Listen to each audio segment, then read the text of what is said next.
And I think we are recording pending. Okay. Right now we started recording. So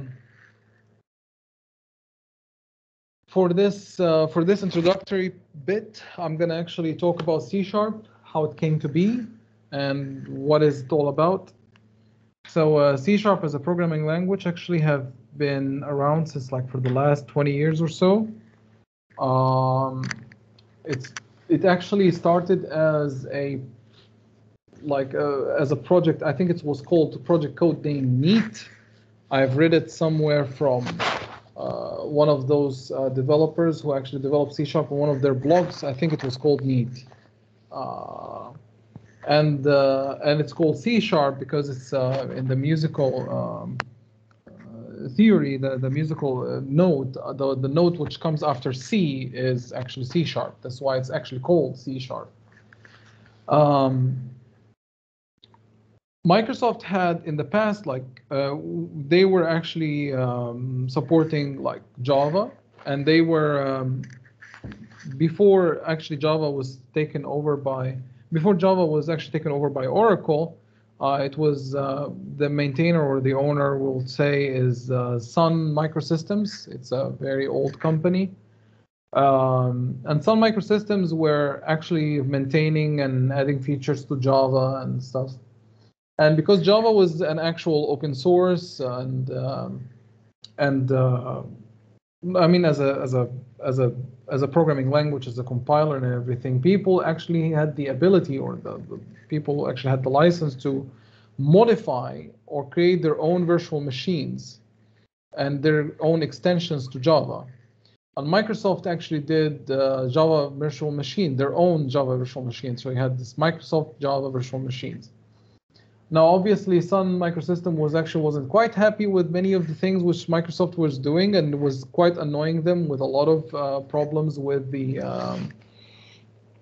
with licensing issues and stuff like that. And Microsoft said, "Okay, we'll sit down and make a programming language that will support our needs and support our customers' needs."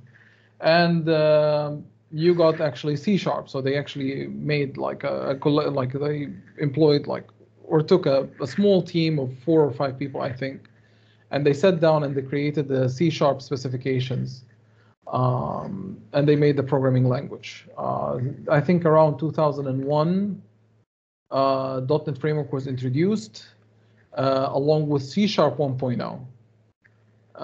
This was I think it was back in 2001, and it was actually a hit. And it took off ever since. Right now, for example, Java was used only right now Java was only used in Android. Right now, Kotlin is actually taking over, even though it uses the same Java virtual machines and stuff. But I think this is the only place where Java is being used. Of course, besides the old applications or legacy applications, and other accounting applications in some other parts of the world. So Java is still being used, but right now it's being owned by Oracle, or Oracle is actually the one who is maintaining it or owning it, because Sun Microsystems, I think it was acquired by Oracle already. So this is like a brief history about C#. Now, the important part here is we need to learn how actually C# works. And we need to learn it on the fundamental level. So whenever you see an error, wherever you see a problem, you at least can understand where the problem is stemming from, or where the problem is coming from. Knowing the internals, I think, is very important for you as an engineer, so you can become more powerful engineer. So you can actually so you can even bend the system when you need to. This is basically our job. I think. So I would like actually to talk about how C# compiles. And in fact, I'm having this note, which I've already sent you over MS Teams. And this note actually shows the phases of a compiler. Now, phases of a compiler is a quite like this what you see here, this diagram applies to almost all programming languages, almost. So let me see here. Okay, I can paint. In our case, a source code program can actually, once you write the code, like the text, like either C++ or C#, it goes through several phases. The first phase is the lexical analyzer, then the syntax analyzer, then the semantic analyzer, intermediate code generator, which is actually similar to IL, the intermediate language. I'm going to show you how it looks like. This is what C# actually compiles to. And then you have the code optimizers, which actually optimizes your code, making it shorter, makes, for example, short circuit analysis and so on. And then you have the code generator, which generates your code that will be understood by your machine. In each phase, which you see here, in each phase, you have an error handler attached.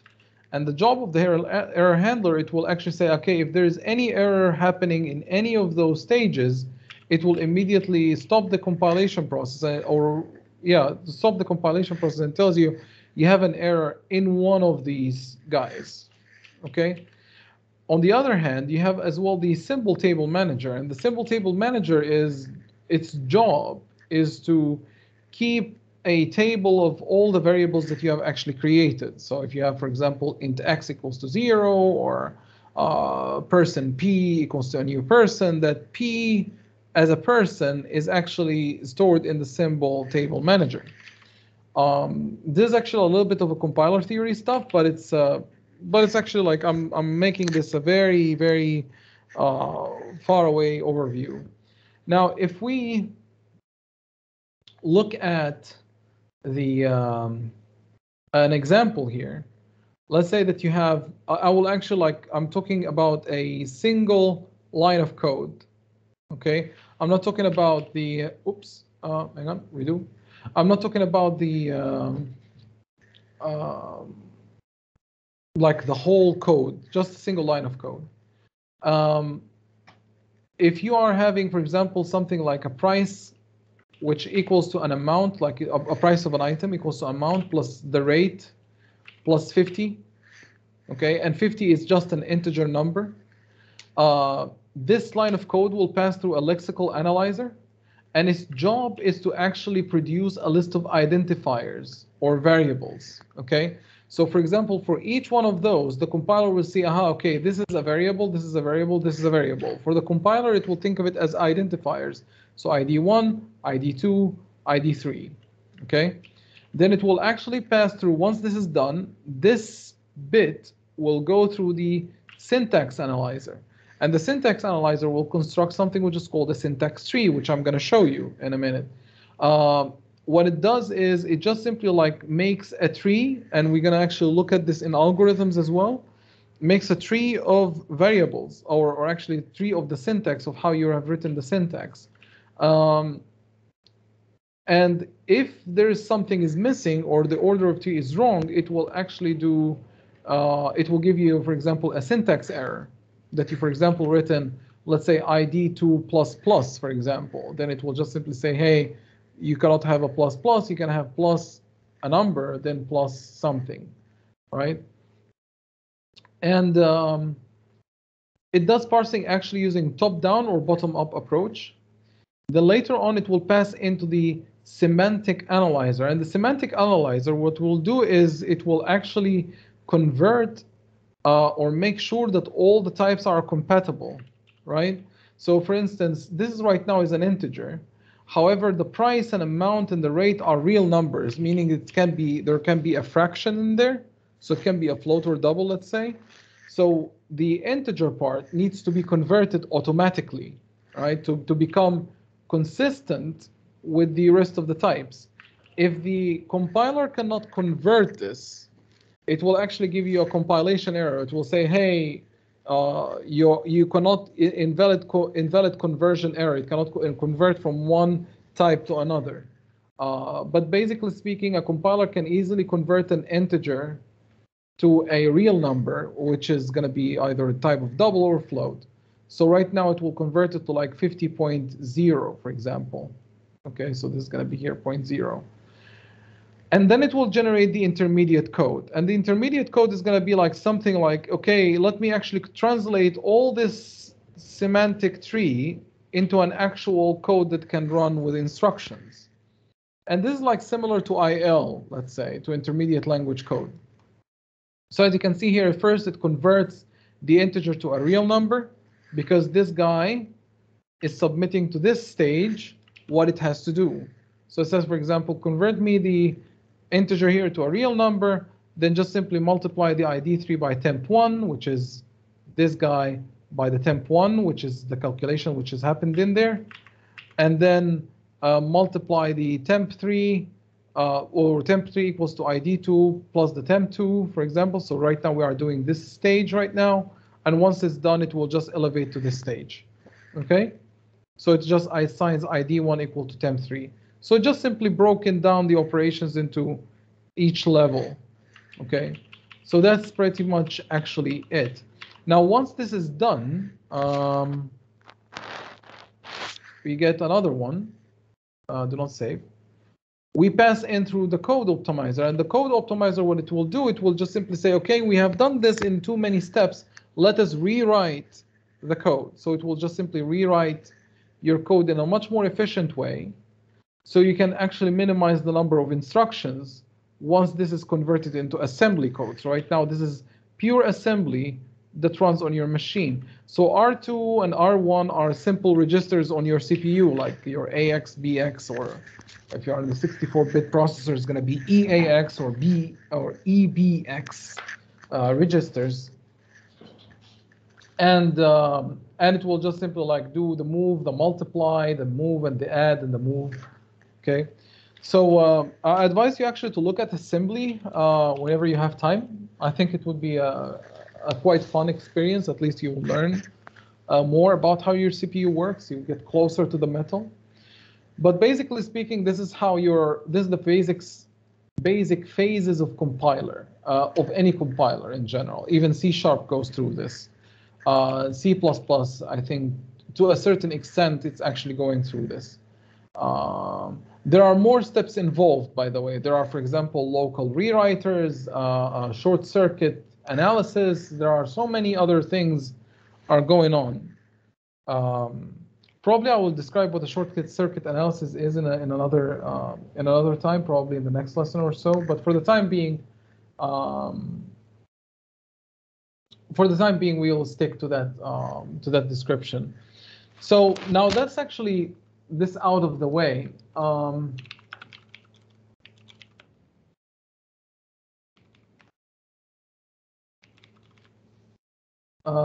Let me actually get you a diagram of how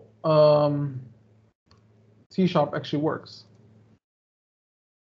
Now, this is actually a very close description of the whole thing. I will grab this website here so I can actually grab this and zoom in a bit. Okay, so this is like the C# compilation process. What we have described a couple minutes ago, like a couple seconds ago, we have described how the compiler works. This is what your compiler does right here. So this whole description, this bit, is actually happening right here. So your C# source code comes in with all your resources and all your references, or in the C++ terms, we call it includes, okay? It just goes through the compiler, and it spits out something which is called an assembly or managed assembly. Either it's an EXE or a DLL. Now in C# world or in the .NET framework world, an assembly can be a DLL or an EXE. And it is managed because it's managed code, because in C# you have already an automatic memory manager that does take care of pointers and resources allocations in the memory. You practically in C# you just simply like create an object and you use it. You never take care of, or you never think of, do I have a problem with keeping track of a pointer? Do I have to make sure that I don't have memory leaks or any of that stuff? That stuff is being handled for you, okay? So that's why it's called managed code. And here it's called managed assembly because this is the output of the managed assembly. And it actually spits out MSIL or Microsoft Intermediate Language metadata. Later on this, whenever you run the software that uses the EXE and the DLLs, it actually gets consumed by something which is called the Common Language Runtime. And the Common Language Runtime has a lot of other components. The major highlights are garbage collection and the JIT. Of course, there are security bit, but the security bit we can actually omit it for now in the description. We'll just simply talk about garbage collection and JIT a lot. So JIT is the just-in-time compiler, and what it does is it loads the pieces of the application which you're going to use. So if you are having a huge application like Microsoft Word, for example, I mean, it's not that huge, but let's say it's huge, and let's say that you are using only just part of it. So you are typing, you are bolding the text, italicizing the text, and stuff like that. And I know it's a stupid example, but let's say that you are actually trying to create a table. Now, if you haven't created a table so far, that code will be still here, right? It will be still not compiled or not consumed by the Common Language Runtime. Or maybe it's consumed, but it will never be compiled to be used.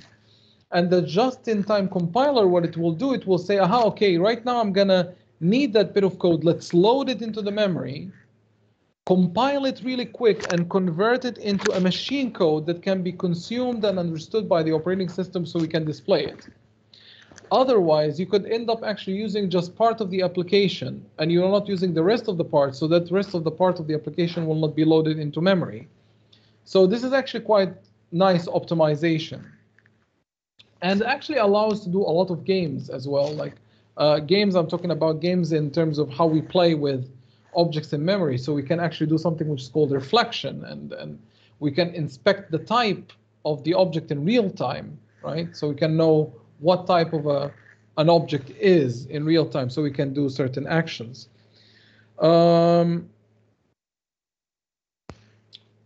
And the garbage collection, what it does, its job. So this is regarding the JIT, but when we look at the garbage collection, what it does is it actually makes sure that you don't have dangling pointers. So if you are, for example, creating an object and you stop referring to it, what the garbage collector will do, it will say, aha, that object is not being referenced by anybody, time to erase it. So it will literally free up that part of the memory. The garbage collector as well has other pieces of it, like, for example, it does defragmentation of the memory, making sure that the references actually survive as long as they should. There are several stages or several levels of the garbage collection. We're going to talk about that probably later. I'm going to actually probably discuss this. I will open MSDN article, and then I will refer to it so you can actually read with me together the MSDN article, our documentation regarding the garbage collection. You can actually force calling the garbage collection. You can say, hey, collect the memory right now. So please free up the memory right now. You can actually call it like gc.collect. However, you don't actually, you shouldn't control the garbage collector unless you really know what you are doing. So do not force the garbage collector to do things unless you really know what you are doing, practically speaking. But I'm going to show you bits and pieces here and there so you can know. So you don't get like surprised when you go out in the wild and you see it, you don't just get shocked by it, okay? Yeah, and this is pretty much it, I think, regarding the C# compiler. I hope that I didn't miss anything important or interesting, rather. But let me show you a couple of things here. So I wanted actually to show you SharpLab. Now, SharpLab sometimes is being used by the C# compiler team as well. So if it actually, what it does, it relies on the Groslin compiler, I think.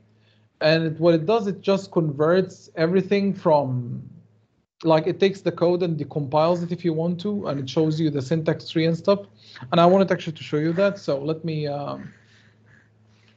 so if I have a static void main, my keyboard these days is a little bit weird, so I hope that you're going to hang on with me here. I'm going to call this program, and I'm going to have here a console. I'm going to actually need to change my keyword. Console.writeLine. We're going to have hello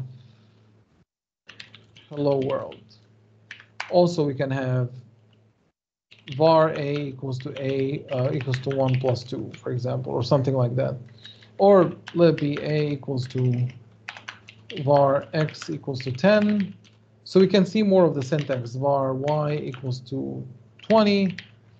And then we have x plus y. Even though I think the compiler will optimize this, and it will immediately substitute these guys with numbers directly because of the because these guys are going to be always 10 and 20. They never change in code.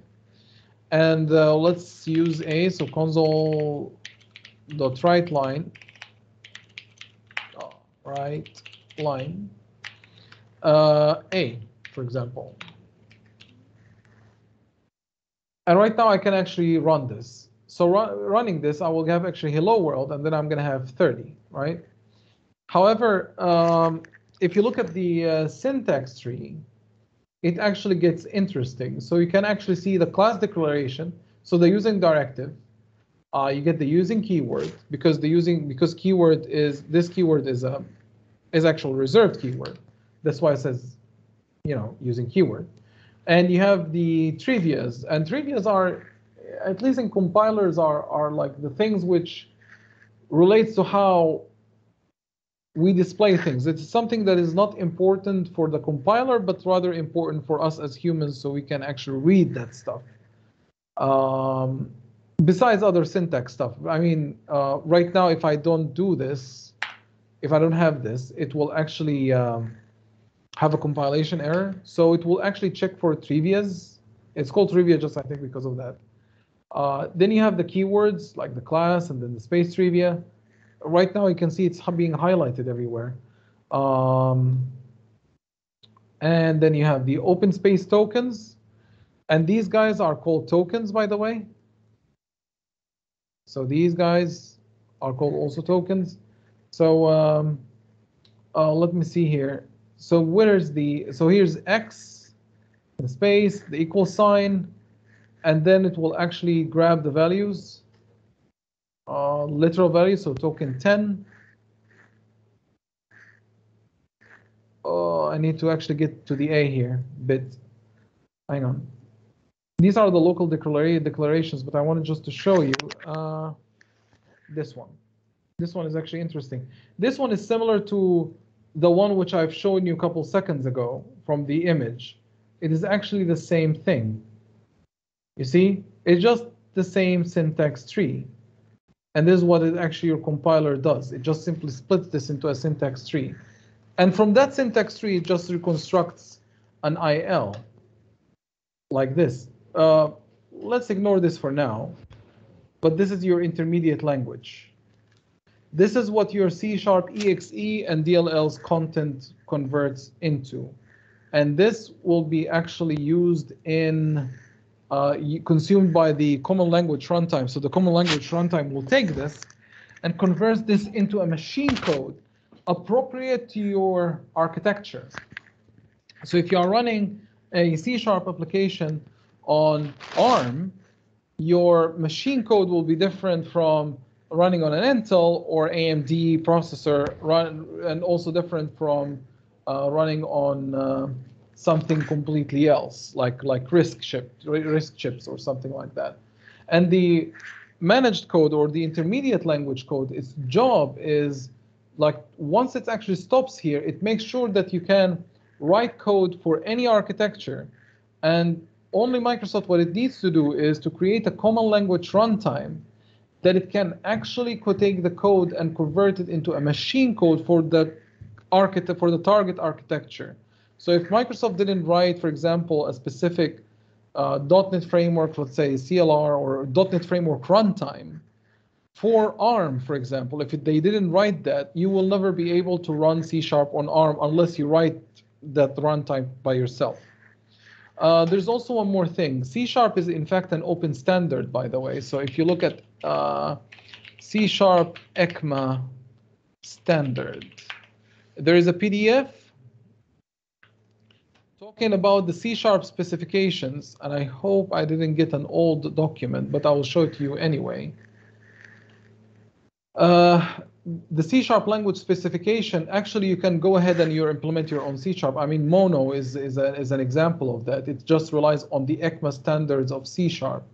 And it here describes exactly the C# specifications, what C# has to do with its sees classes, how it actually does type conversions, how every bit of the language works and why it should work and how it should work, right? Why and how. And this is very, very, very, very important for us as developers to understand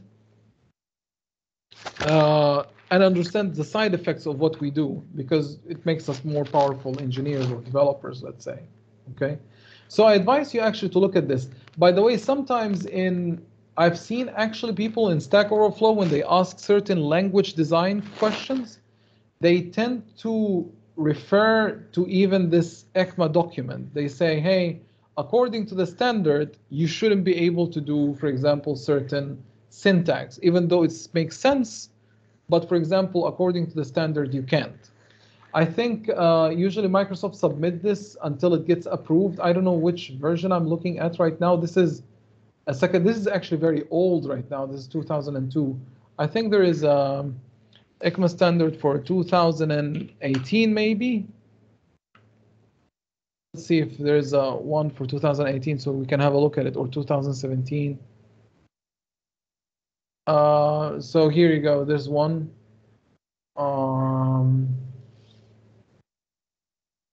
Let's see. To be determined. So this one, for example, wasn't apparently approved. Oh no, it's actually approved, I think. Non-ECMA site. Let's see. Okay.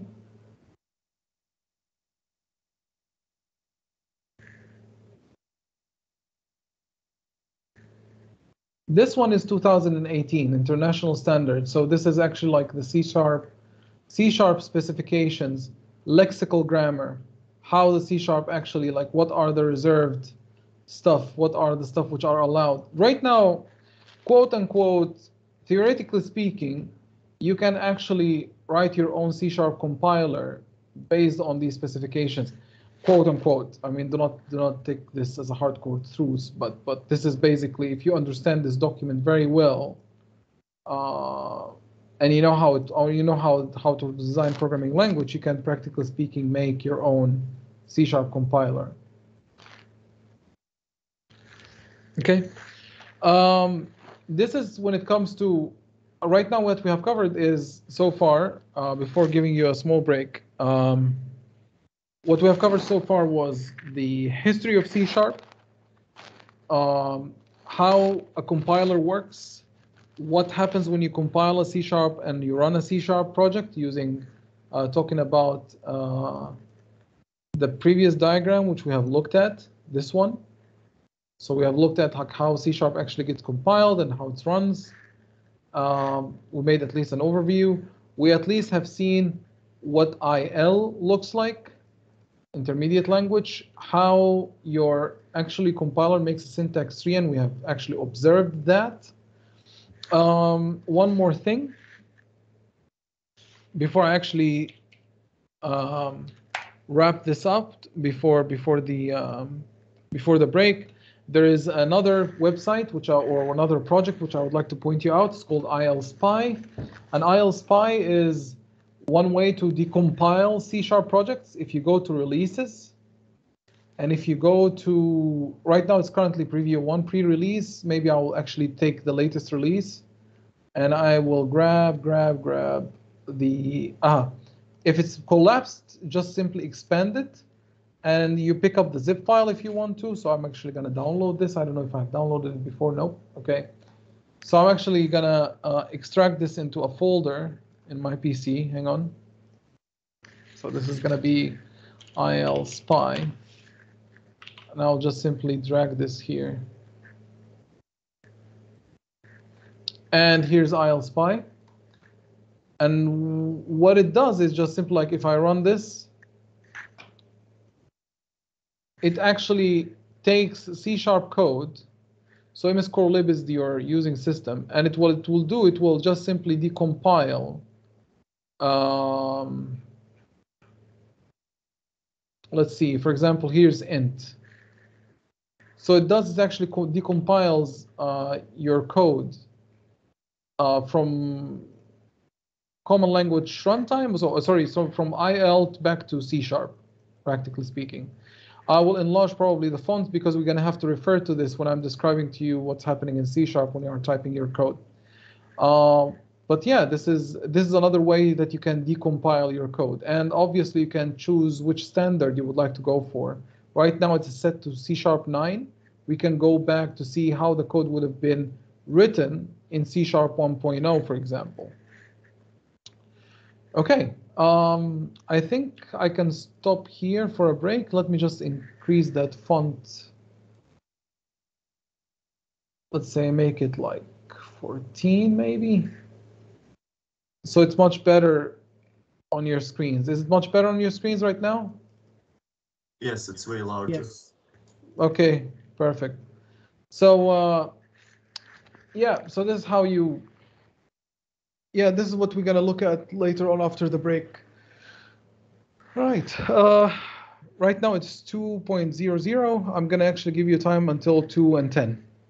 So see you after the break. Okay. Okay.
Quick question, because I know we are right now on a break. Do you guys have any? Do you have guys any questions for me?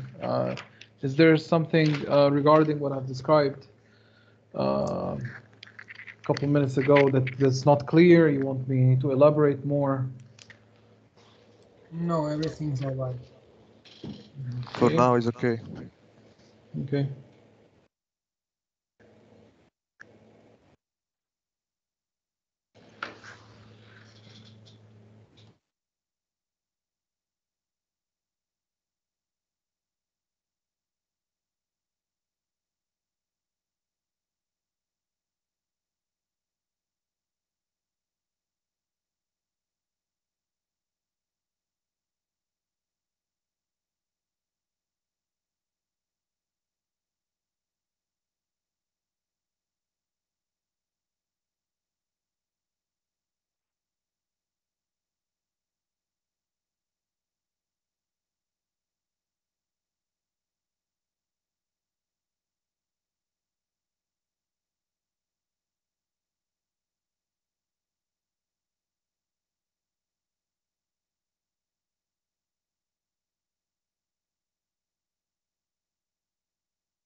All right.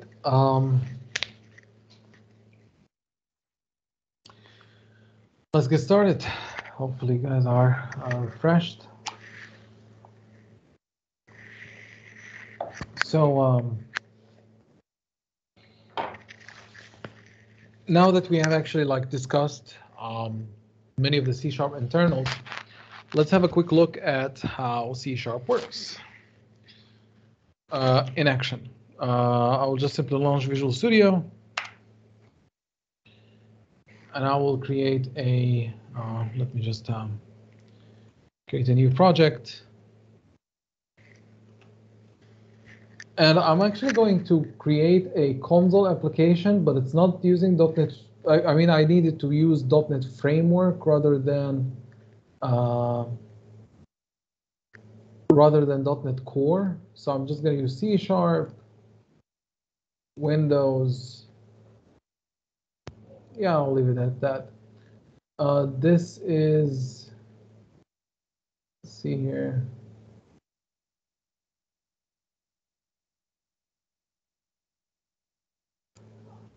There you go, .NET Framework. So I needed this actually. I don't need .NET Core. I mean, it's going to be probably the same for you guys when it comes to console applications. It's not that different, but I need .NET Framework for now. And here I'm going to have, I'm going to call this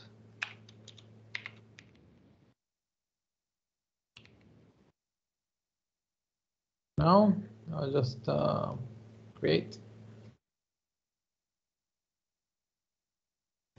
So once this is, yeah, I need to update apparently. So once this is actually created, you are greeted with the C# project. Now, a couple of things to note here. First thing is everything in C# is almost either a class or a struct. You cannot have a file without, you cannot have a normal C#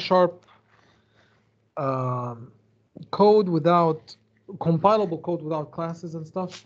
I think the only exception would be C# scripting, which is something quite new. I mean, relatively new. I think it was. I think there wasn't any classes in there, but anyway, generally speaking, like I want to talk about edge cases, but in the most common terms, like commonly known, always everything is a class or a struct in C#, and all of them, they inherit from a very base object called very base, and I'm saying very because it's like really the base of all objects is called the object class. So all of the classes, whatever classes exist, whatever classes you create, all of them are inheriting from object, each and every one. Okay, so if I actually create a class person, this little guy inherits from object. So if I actually go ahead and say person p equals to new person, I say p and dot, we get 4 methods that even do not exist here, right? And these 4 methods are coming from the object class. Now, obviously, will tell me like, okay, this is all nice and dandy, but I don't see inheritance here. Nothing is being inherited here. And this is happening because C# is actually inserting for you 1 during when it gets compiled. So if I hit actually Control-Shift-B, Control-Shift-B stands for building the application, which is F6 if you are one of those. I mean, Control-Shift-B is rebuild the whole application, I think. Or F6, I think. But this is, I think probably it's an older shortcut. And if I go actually in the File Explorer, and if I look at the bin debug, and I get an exe file. So if I actually run this, so let's say, all right, console.writeLine, and I say here, hello world, just to confirm that everything is right. Control F5 indeed runs hello world, okay? So if I actually run here, and since this has been compiled, I will go grab IL-SPY, which is hopefully running here, and I will collapse this and collapse this, and I will grab this guy and drag it right here to decompile it. Now, if I actually open this person, come on. I mean, it says already the base type is object. You see, it inherits from object. And if I, in fact, convert this to IL, you see what it says? It says this is intermediate language. So it says the class is a private auto ANSI before blah, blah, blah. It doesn't matter. And it says here the namespace, which is this guy, dot, and then the class name, which is this guy. Extends means inherits. This is a software engineering term or a programming term. When you say a class extends from another class, it means that the class inherits from another class. If you are talking about interfaces, which we're going to see in the future, when an interface is, when a class actually, implements an interface, we say implements. It doesn't inherit from an interface. It implements an interface. So you're going to have extends and implements. You're going to have both keywords. For now, we will forget about interfaces. For now, we will think about just extends. Okay. And as you can see here, that the compiler have already inserted for me the inheritance bit. The cool part here is that you can actually see what object class is about. So you can actually go ahead. I mean, the whole C# is actually open source, so you can actually look at the source code. Next class, I will actually show you some parts of it, in the interesting part, let's say. And right here, you can see you have an object class and you have a virtual method. Just as quick FYI, and I think Dennis already have mentioned this, a method is a function inside a class. A function is practically a function that doesn't exist within a class. In C++, it is possible, so that's why you can have functions and methods. In C#, you have only methods, because methods can only exist within a class or within an interface, it doesn't matter. But practically speaking, they call it method because it is showing how, because the action or the function itself, it shows the methodology that the object will behave. So that's why they call it the method, or methodology of the object behavior. Okay, and if we actually go ahead and we say, for example, I will take that person. I will say it has a public string name, for example. Get and set. Take this out. And I will actually create a new person. This is called a property, by the way. And there's a difference between a property and a field, and I will show you in a minute. Console.writeLine, and then I'm going to have here, sorry, I forgot to create them. I shouldn't destroy that person. Come on. Oh, actually, I didn't create a person to begin with. So person P equals to new person. And then right here, I'm just going to simply say print person. So just write that person in. Just show it to me on the console. If I hit Control F5, what it will show me the namespace, which is this one, dot the person. One more thing I wanted to mention here before I forget. Namespaces in C# are mere organizational construct. So it's actually a part of the language that allows you to organize your code into meaningful areas or chunks, let's say. So for example, if you have a part of the system, if you have several systems and you have a part of the system that it does, for example, writing to a file, then you're going to have a namespace which is called IO, input output stuff. If you have something that manages databases, actually, okay, let it be databases, then you're going to have, for example, a namespace called storage or persistence, let's say. If you're going to have, for example, something regarding networking, that you would like to have classes that handles networking problems. Then you're going to have, for example, a namespace called networking, for instance. And all the classes in there are going to be inside that networking namespaces.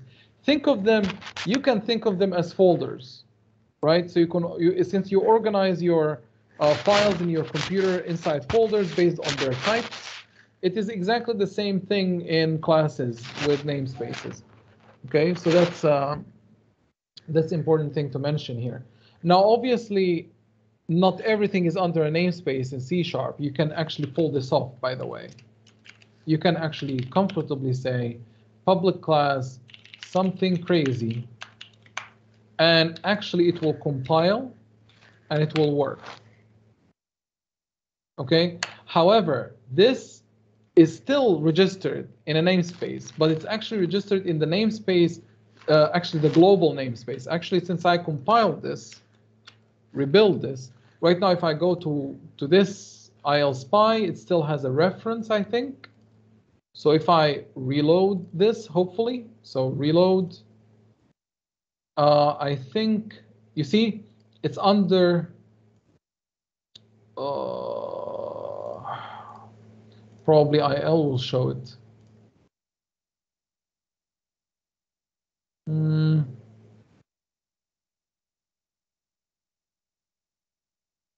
No. Unfortunately, I just cannot see it probably here. You will actually see it like, I think it should be like mentioned somewhere that this is actually being registered in the global assembly. So you don't need to say using, it's just available everywhere. It's globally available. By the way, you shouldn't be doing this at all. This is something that, or maybe actually you need to specify explicitly to say that this is a global class that's available everywhere without need to use using. But you shouldn't be doing this unless you really know what you are doing. This is a design decision, and it has a lot of other side effects which outside of the scope of this class. In any case, we were discussing this. So we have like, we get the type dot the name of the class. And the question here is, okay, how this is actually converted into a string? And the answer to this is, it's because we are inheriting from object class. And if you look at the object class, if you look at the toString method, it has, if you don't override the method, it will actually call the object class dot toString, which says get type dot toString. So it will actually get the type of the object, reflection stuff, and then it will take its reference. Apparently this is right now more of a, yeah, it's actually a little bit deeper here, but I will not refer to it right now. It will take its reference and it will say, what is the type of that object? And it will say, this is the type of a person under that namespace. It will just simply take that type, convert it into a string. And that's pretty much it. That if you don't override it. That's why if you go here into the person and say override, you have three methods to override. Equals, how you can actually compare one person to another. Get hash code is like the unique identifier of an object. So if you create an object, it should have a unique identifier in the memory. It is good if you would like to debug if you are referring to the same object or not, if you are having a problem with, looking at the same references and stuff. So if you have two objects having the same hash code, that means that you are actually looking at the same objects. And then you have toString, which is you can override. So for example, right now it says base.toString means that call the base class. Base class means the class that I inherited from, and please call the toString method on it.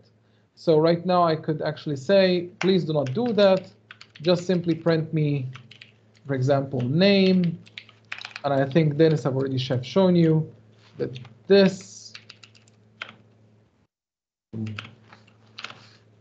name. Oh, sorry. Old C# habits. Hang on. This.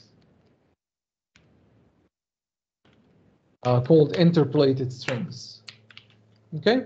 And if I hit Control F5 right now, because I've overridden the method, it will give me a name. But of course, I didn't assign a name, so let us assign it right now. So you have a p equal p.name equals to pair 3, for example.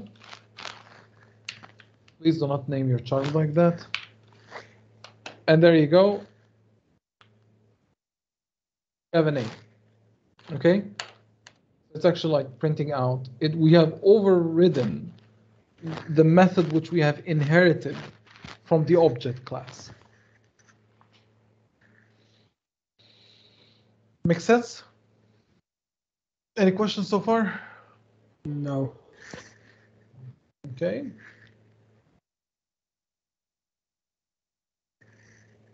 All right. Let's carry on.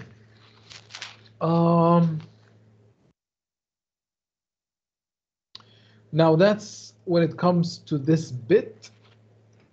There are a couple of things I would like to mention here. First of all, field versus a property. A property, time ago, just to be clear here, a long time ago when C# on C# 1.0, I think this was introduced to C# 2.0. I think. A long time ago we had to do this.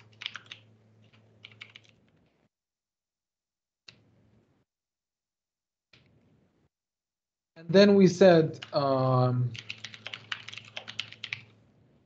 created something which is called a full property. You do that if you need to have, practically speaking, a full property. You will do that actually if you need to do a full property. Then you have a set or a get, which actually returns underscore name. And then you have a set, which is it takes the underscore name, assigns it to the value, and a value is actually a reserved keyword in here. Okay? And whatever value you're going to assign to the name, it will assign it to that hidden field, which is a private field. Okay? This is called a field. This is called a property. When Microsoft actually have seen us writing this all over the place, they said, okay, let us introduce something which is called public string age, for instance. Sorry, int.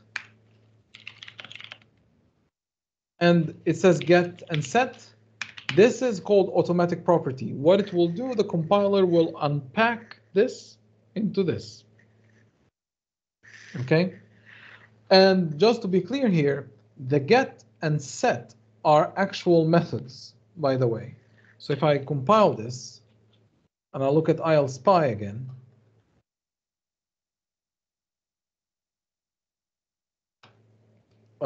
And probably I need to reload this guy.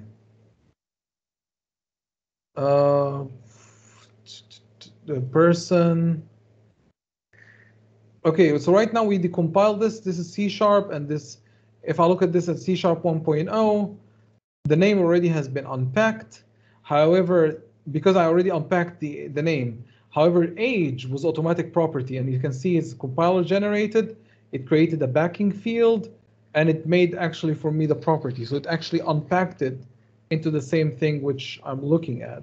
Now, if you look further to this get and set, you might need to look at probably IL, because IL will show you that these properties at the end are actual methods. I just need to see. There we go. You see, it's method right here. And get name is actual function that you call, which has instruction sets in there. And this is why, for example, in some frameworks, for example, in Unity, if you are doing game development in Unity, Unity does not know how to deserialize this. Apparently because it sees this as methods, and we cannot deserialize or serialize methods. We're going to talk about serialization later on. Just think of them as a graph, an object graph in memory, and nothing more. But we'll discuss this in somewhere in the middle of the semester later. But basically speaking, get name and set name are actual methods at the end, down deep on the metal, right? long time ago, I mean, if you look at, for example, how Java handled this, and even until now, Java didn't have properties. I don't know if they have it right now. But in Java, you had to write, for example, the name, and then you're going to have to write like public set and public get. They call us the setters and the getters. Okay, that's what the Java people were calling it, at least as far as my memory serves. In C# we have properties.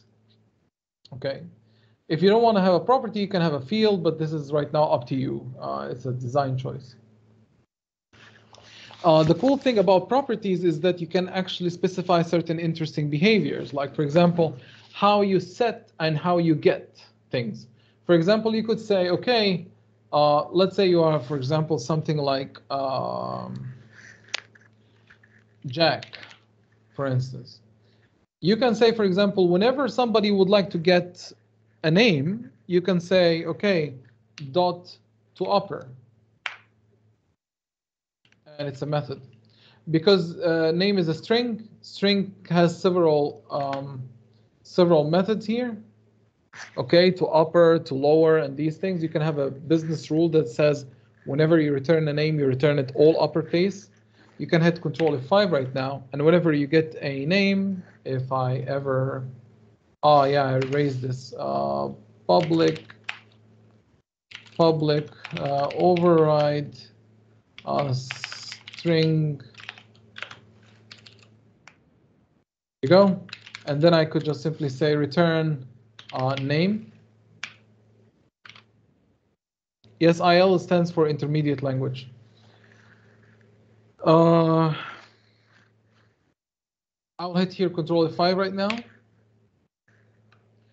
Right now, as you can see here, it's all in high caps, right? What you can do as well, you can, for example, have, if you have public age or public date, time, birth date, you can actually have in the get, for example, return. Yeah, you're gonna have to have a private. Actually, there is one way of doing this, by the way. So something is called prop full, and right now it just created for you a property. So date time, and my var is gonna be birth date, and this is like prop full and double tab. And if you would like to create a property, you can just simply say prop tab, and then you type the name and stuff. These are like small shortcuts here and there. And this is going to be like, this should be underscore birth date. And this is going to be, yeah, okay. So this is one thing that you can do, like Control RR, and then you refactor this. So Control RR for those who haven't caught this up. And then we have the birth date. Now the birth date, whenever you set it, you can just simply say, you can actually write some logic in here. You can say, for example, okay, if birth date is, for example, less than date time dot, or is equals date time dot UTC now, that means that this is invalid. You should actually throw an exception or something like that. Or, sorry, you can just simply set it. Like if it doesn't equal to, then you can just simply say birth date equals to value.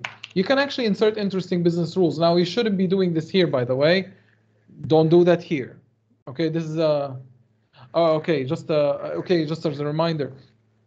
There are many examples. I'm showing it as an example of what can be done. Is it a good practice? It might be not, or might be actually yes. But take the practices, like unless I say it's a good practice to do X, think of the code which I'm giving to you as a pseudocode, and I'm teaching you syntax and possibilities of what can be done.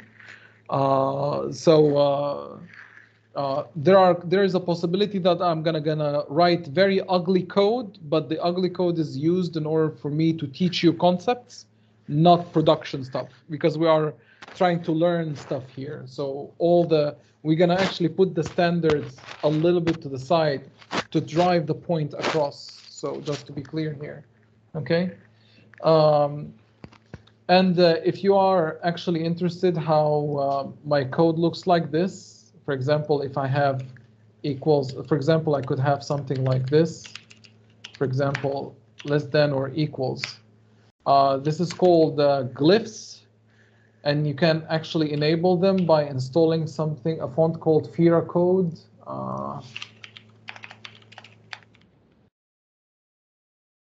So if you look at Fira Code, it's an open source font that coders can use. So you can actually have something which is called, sorry, not Glyphs, it's called font ligatures, where you can have like icons for the arithmetics that looks like what you see here.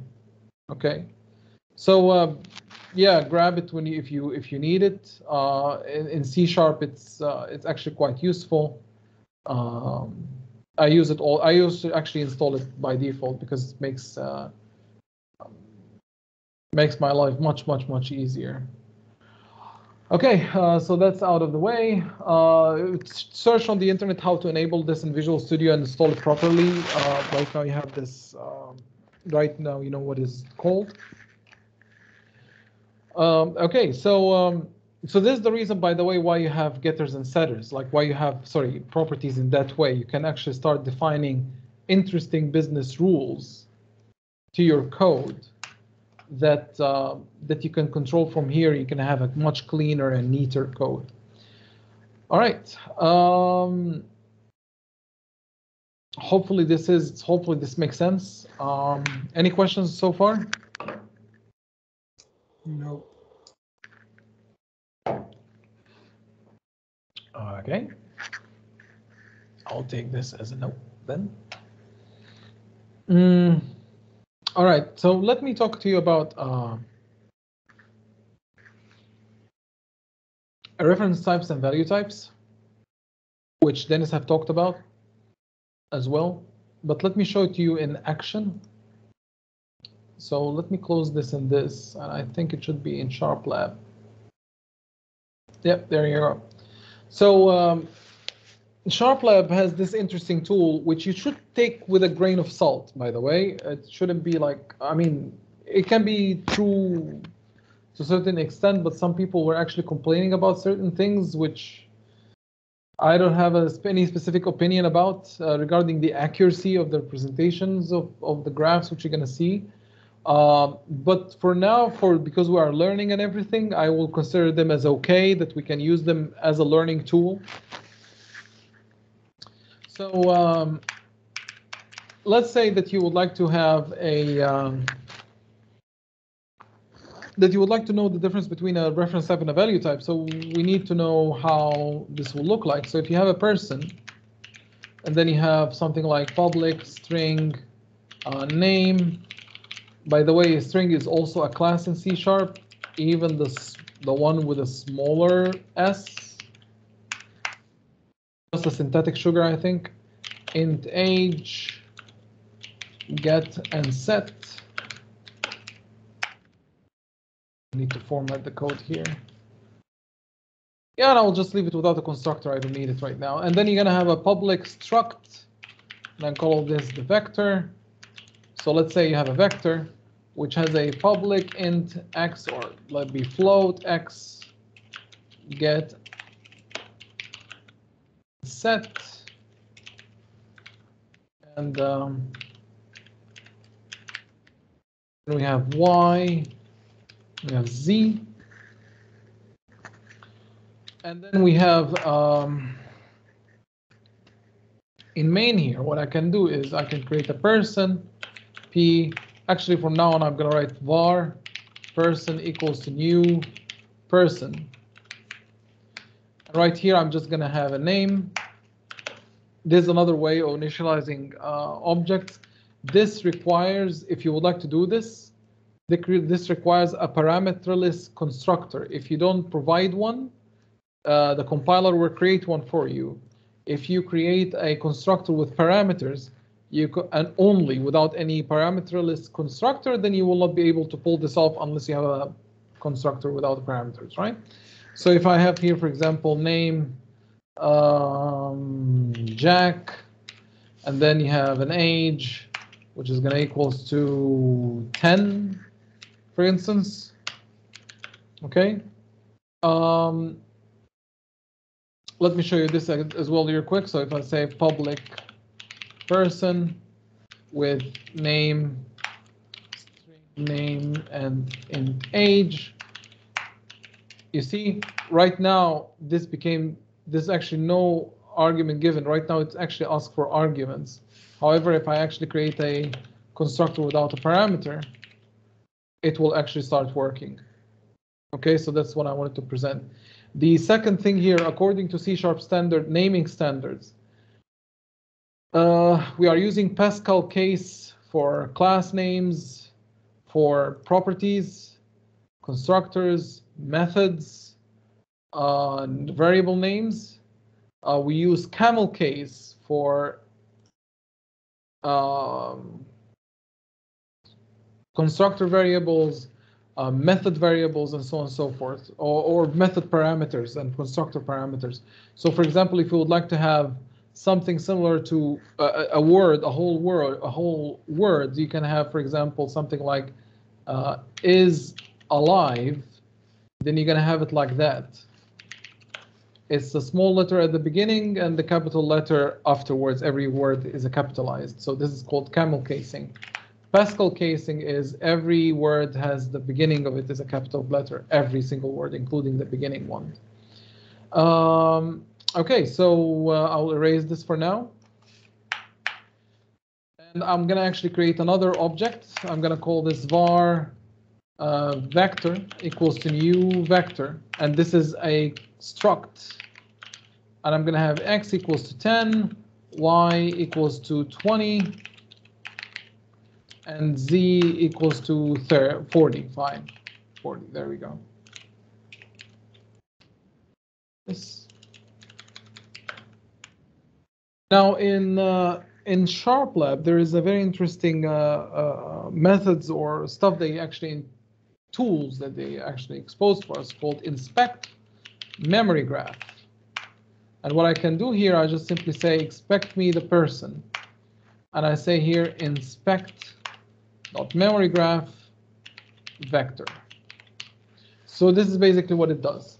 Now what I'm going to do here, I'm just going to use run, and as you can see here, it's still experimental. And what it will do, it will show me what is actually on the stack and what is on the heap. And as you can see here, this is your person reference is allocated on the stack. Okay, the reference, the pointer, points to a person object in the heap. Okay, and the string has been already passed. The age is like hidden. I think you can probably, I don't know if the string can catch it, but it's like, yay, big, I mean, they're small actually. So yeah, you have right now the person is actually allocated on the heap. Vector, however, the struct, and we will assume for now, for the sake of the argument and learning, we're going to hammer down on the accuracies later, that the vector is in fact like the structs are always, and take it like, again, we are learning here, so the accuracy will come later. Let's say that the struct, for the sake of the argument, is always allocated on the stack. Okay? And not on the heap. Now the heap, you can think of it as your managed, like your managed memory, like your, sorry, not the managed memory, like you think of it as your RAM. And your garbage collector, what it does, it's taking care of your heap, your, like this, what's happening inside in here. So for example, if all of a sudden this person reference is gone for any reason, so if I say, for example, person equals to null, you see, it immediately just went away. What's happened here is I assigned the person reference to a null. The garbage collector say, hey, we have a dangling pointer in the stack. We don't need that pointer, erase it. And then we have some data in the heap, which is dangling in the air. waiting for somebody to take care of it. So it just simply just takes care of it, and it just simply removes it from memory. And this is what a garbage collector's job is, to make sure that you don't have any dangling pointers, and erases unused memory, defragments your memory. What else? Yeah, basically just manages your memory. We will talk about this probably in detail in the next lesson or the lesson after. We will see. Okay, so this is, if you would like to experiment with this, feel free to do so. This is, again, just a tool to visualize things and learn how things work. If you are interested in the internals of how things work, there are actually some books on IL, like how to work with intermediate language, write actually intermediate language code, optimize it, and so on and so forth. But this is actually quite advanced topic. I would advise that you master the basics first, and then you can go ahead and tinker with the code and optimize it when you need it. Okay. It is important to mention again that you can just go ahead. I'll copy and paste this right here, and you can just simply start experimenting with this if you want to.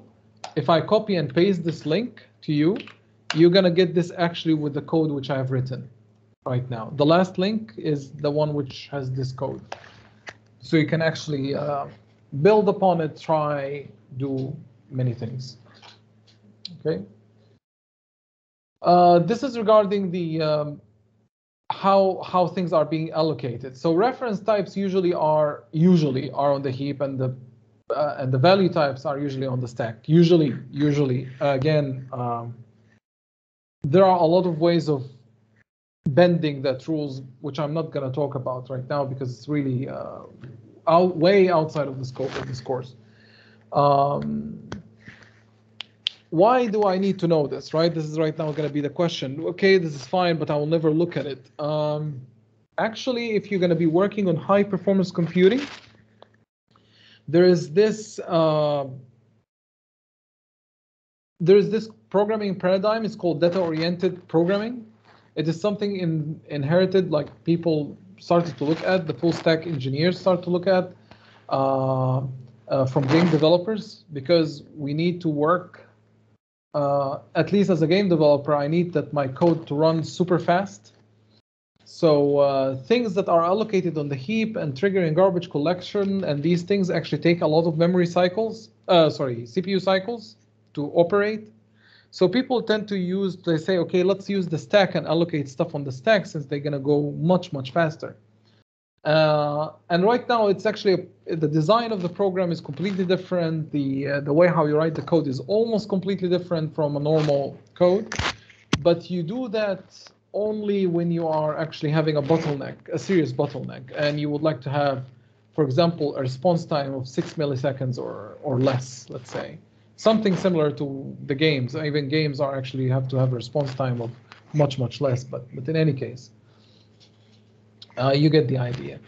So I think maybe after you are finishing with RS2, maybe you can actually have a look at data-oriented development.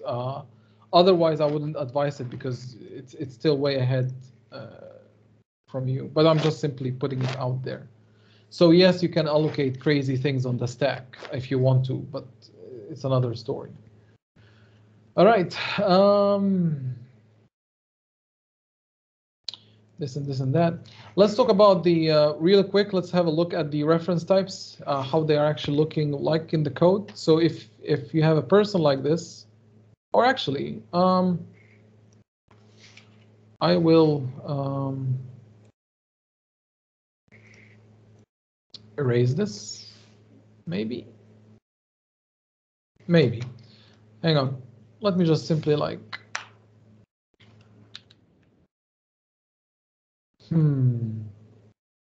Yeah, okay, let me actually make it a little bit. Yeah, I will just leave it there. And I will go ahead and have a static void modify or update or whatever. Update.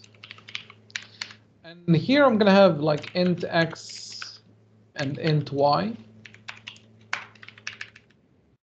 And right there, I'm going to have var A equals to 10 and var B equals to 20. I will go over here and say update A and B, and then console.writeLine A and B. And right here, I'm just going to say X equals to 10. Sorry about that, hang on.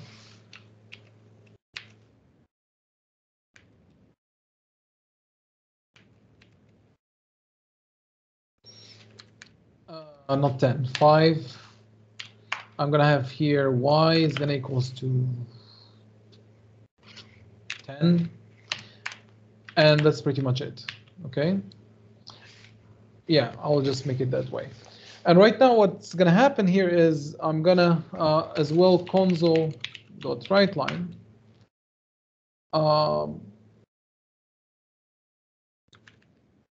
okay, let it be so. Let it be so for now, so I will not confuse you here.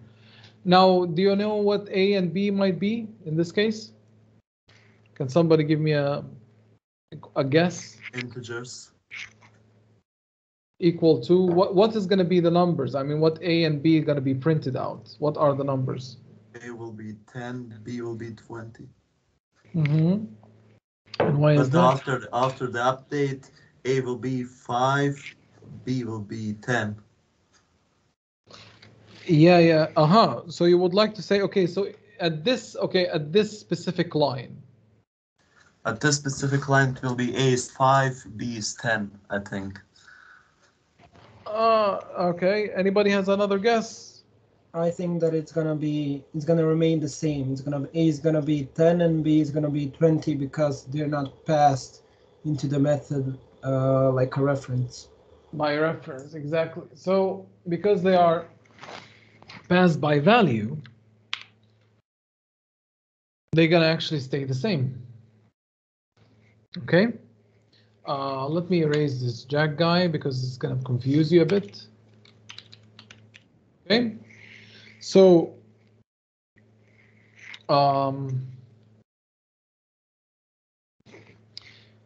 if you would like to actually pass them by reference, actually we're going to talk about them later, but I'm just to show you the effect of it. Ref, and this is going to be ref and ref. And this is just I'm going to revisit that topic again. As you can see here right now, it's 5 and 10. So practically speaking, by default, it's actually sent by value, or yeah, the structs are usually sent by value. However, if you would like to send them by reference, you need to call reference, or you can use a reference type. Okay, so classes are reference types, structs are value types, ints, floats, doubles, decimals, all these guys are also value types. Okay, and again, most of them are actually being allocated on the stack. At least these primitive data types are actually allocated on the stack. So right now, if I actually create a new person P, so person P equals to new person, okay, with the name equals to, again, Jack, and I will stop right there. In the update,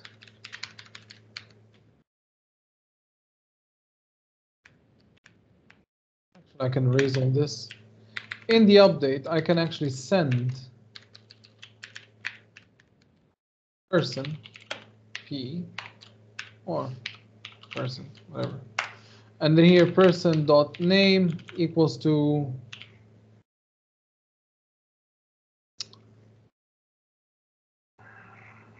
Mike. Then right here, I'm just going to have a console.writeLine P.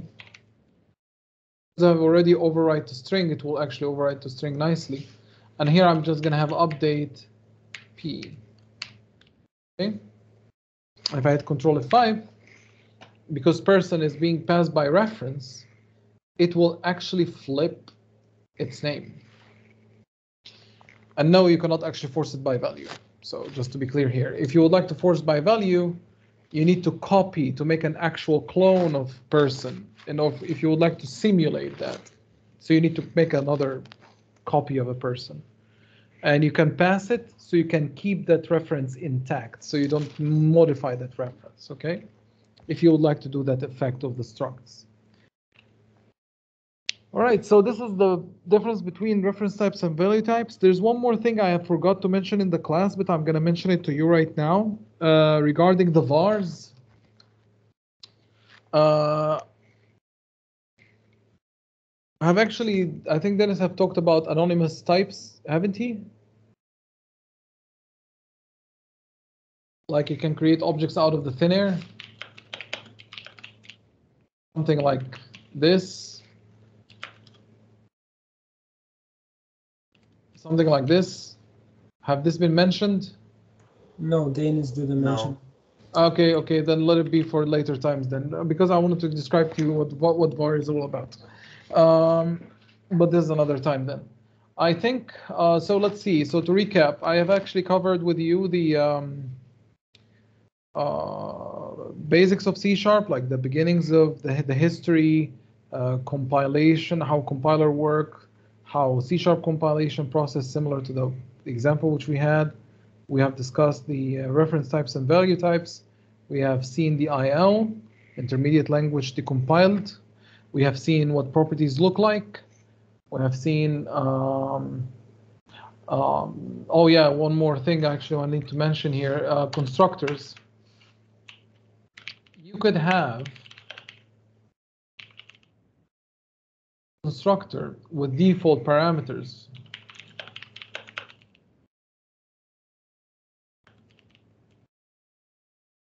And which equals to 10. This is a constructor with default parameters. This is useful if you have some certain constants, like for example, let's say that you have, for example, a math class. So let's say class my pi. So you have a class that defines how pi operations will do. And then you have public my pi. And then, for example, public float pi and get and set. And then you can have here float pi is going to equal to 3.14, 15, whatever it was there. Okay. And right now,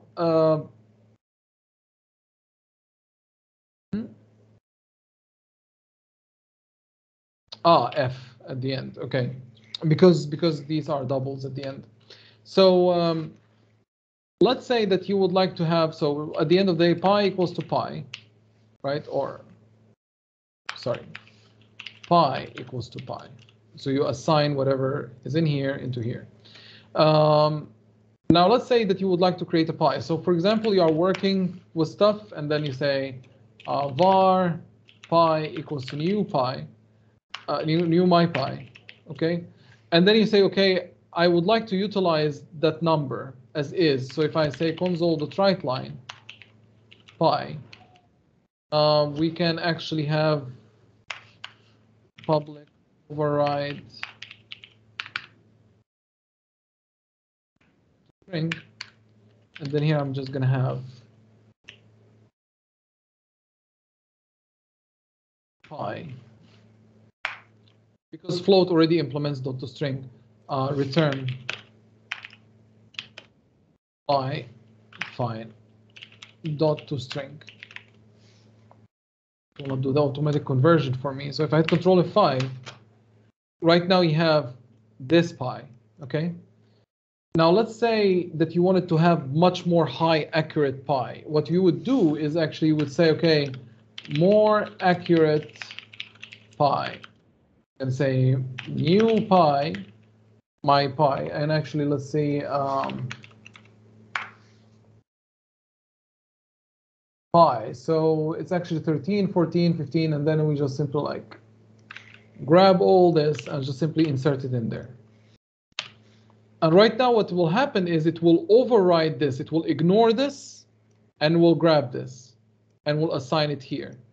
So think of it as something default, so you don't give people headaches when creating pies. So if they create many pies, they don't have to think about getting that number anymore, for example. If you would like something custom, if you would like to have more or less accuracy, just simply define it here, and you are good to go.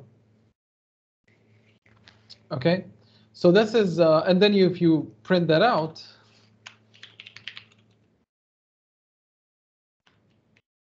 more accurate pi. Okay, right now the thing has been rounded off for us because the floating point. If you'd like actually to get more, just write in double, I think. Or specify maybe a float 64 maybe. So there you go. Right now you have more of that. I know that this might sound a little bit weird for you when you look at this. Please read on to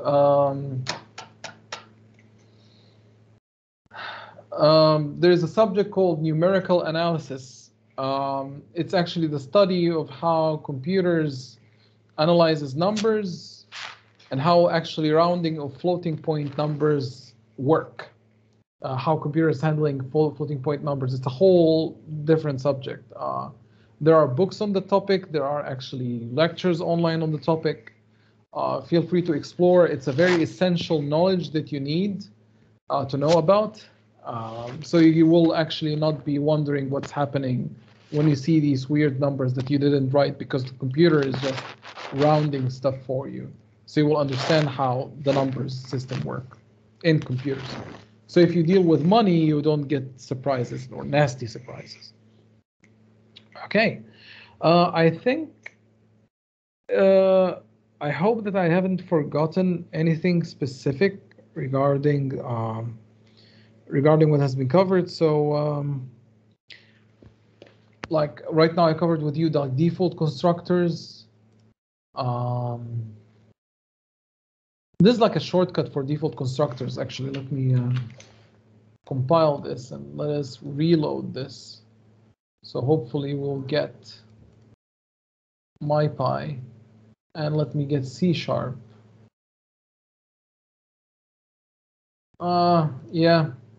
Yeah, it can be done since C# 1.0 actually. Then IL I think will show it maybe, because you should be ending up with actually two constructors, I think. Set pi to string. I think this is like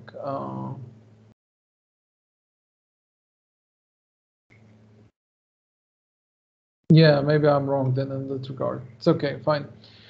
All right, I think I will actually stop here. I've covered, I think, what has been covered in classes so far. I gave the class a task to create, for example, a student and a professor who inherit from a person class. A professor has a subject to teach. A student has index number. Since you guys are holding indices, actually index numbers. And the person has a name. So the common like data between professor and students is the name. However, the professor has a subject to teach and a student has index number, for example.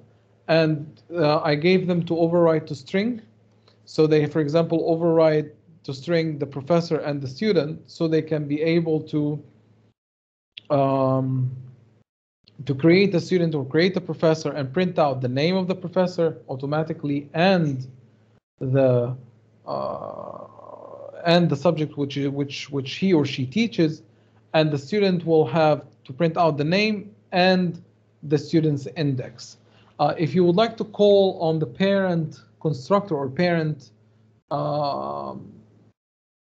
class methods, you call something which is called base. So you say base, this is the base class, the class which you inherited from, and you call its string, for example, variable, right? Or method, if you excuse me.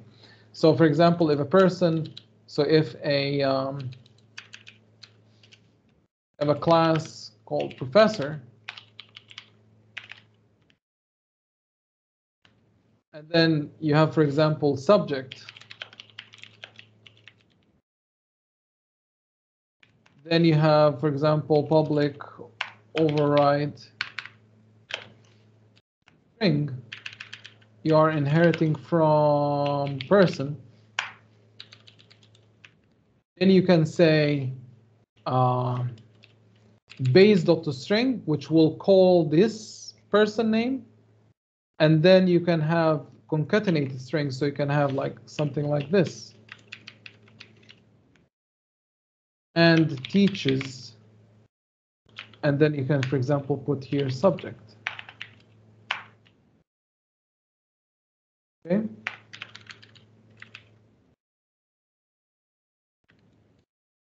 So right now, this will take care of the name, and this will take care of the subject. Okay. This is how to call a method from an inherited class, like this. So in case if you don't know, I actually will not show you how to solve this. I would love that you actually guys sit down and try to write it on your own. Once you are done, if you succeed in this, then perfect, great. If not, if you have some difficulties, feel free to send me an email or ping me on MS Teams, and I will be gladly helping you out. Okay. I will stop. Actually, I think we are done, so I will stop the recording right now.